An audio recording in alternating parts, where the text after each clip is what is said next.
How do you know if you are in a narcissistic relationship? So I tell people all the time, if you are truly dating a narcissist, if this person is really a textbook narcissist, you probably will not know until the relationship is over. Because when you are dating the narcissist, these individuals tend to be charming, they tend to be the life of the party.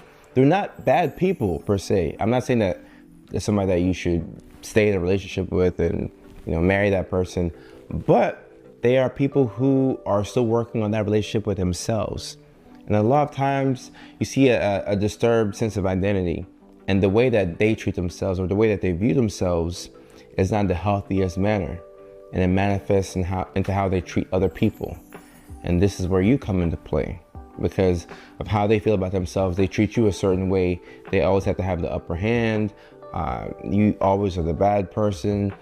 You never feel like you have a say in a relationship, or you feel like you're capped off at a certain point.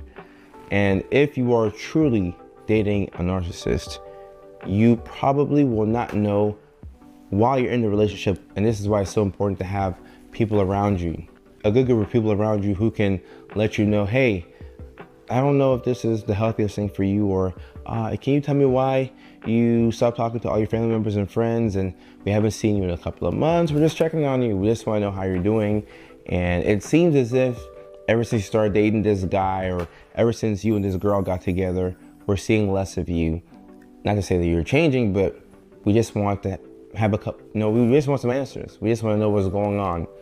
Having friends around you, the people around you, is so important, because in life you're going to lose sight of who you are at times. You're going to struggle to keep things together because life is going to hit you. Mike Tyson said everybody has a plan until they get punched in the mouth. You're going to get punched in the mouth. You're going to get hit in the side of your face. Life is just going to come and smack you upside the head, and you'll get up and you'll do fine. But sometimes when you lose your balance, you need people to come in and help you out and let you know, remind you of who you are, and let you know that you are a human being that's worthy of love, attention, and respect. And also, there's another side of this narcissist conversation.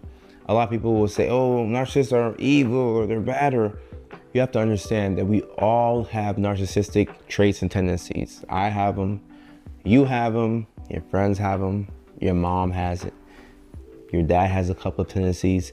It doesn't mean that they are narcissists, right? But it does mean that you potentially have the ability to empathize with a narcissist, because they are also human beings that are worthy of love, attention, and respect.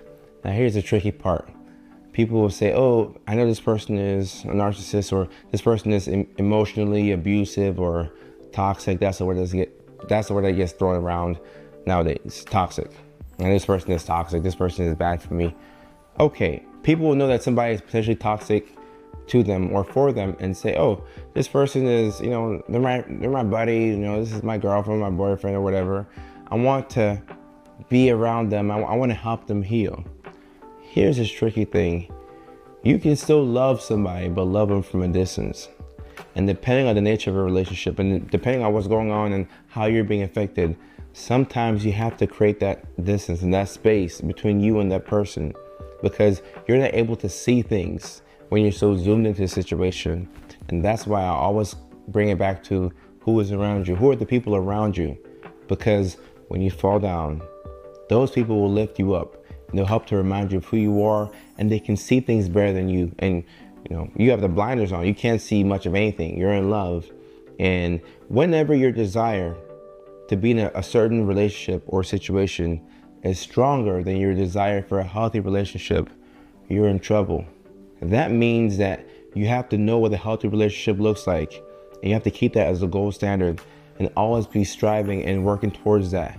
Because when you lose sight of what a healthy situation looks like, and you just want to be with somebody, the chances that you'll end up in a situation that doesn't benefit you or it doesn't benefit them is very high.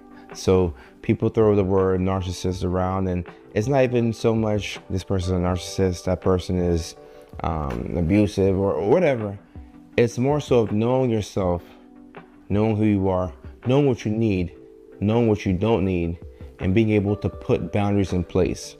If you're able to do that, if you're able to speak up for yourself, know who you are, and consistently set boundaries without being too worried about who leaves or who stays, you wouldn't be worrying about who's a narcissist and who's not.